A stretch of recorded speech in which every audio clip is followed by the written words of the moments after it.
ఈరోజు morning office అయిపోయినమ్మటే ఫాస్ట్గా ready అయిపోయి జిమ్కి అయితే వెళ్ళిపోయాను అనమాట. నా ఫ్రెండ్స్ నన్ను డైలీ అంటూ ఉంటారు, నైట్ షిఫ్ట్ చేస్తావు, ఈ జిమ్ములు బాడీ బిల్డింగ్ నీకు అవసరమా, తినేసి పడుకోకుండా ఇప్పుడు బాడీ బిల్డ్ చేసి ఏం చేయాలనుకుంటున్నావు అది ఇదని. బాడీ బిల్డ్ చేసేది ఎవరి కోసమో కాదండి, మనకి మనం ఫిట్గా కనిపించడం కోసం. మన బాడీ ఎప్పుడైతే మన కంట్రోల్లో ఉంటుందో మన మైండ్ అనేది కూడా మన కంట్రోల్లోనే ఉంటుంది. ఆల్రెడీ హీరో సూర్య గారు చెప్పారు కదా, నీ బాడీని రెడీ చేయి, నీకున్న ప్రాబ్లమ్స్ అన్నీ పోతాయని. ఏమంటారు? మనం రెడీ చేయాలంటే ఎక్కడికో వెళ్ళిపోయి వెయిట్లు మోసేసి ఇవన్నీ చేయాల్సిన అవసరం కూడా లేదండి.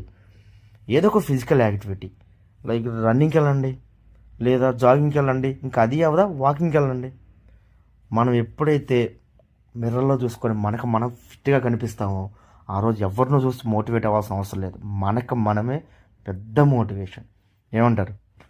ఆలోచించండి. రేపు నుంచి మీరు ఏదో ఒకటి ఫిజికల్ యాక్టివిటీ అయితే స్టార్ట్ చేస్తారని నాకు అర్థమైంది. సరే అయితే మరొక వీడియోతో మళ్ళీ కలుద్దాం. బాయ్. ఈ లోపల మీరు చేయాల్సింది ఒకటే అండి, నా ఛానల్ని లైక్ చేసి షేర్ చేసి సబ్స్క్రైబ్ చేయండి.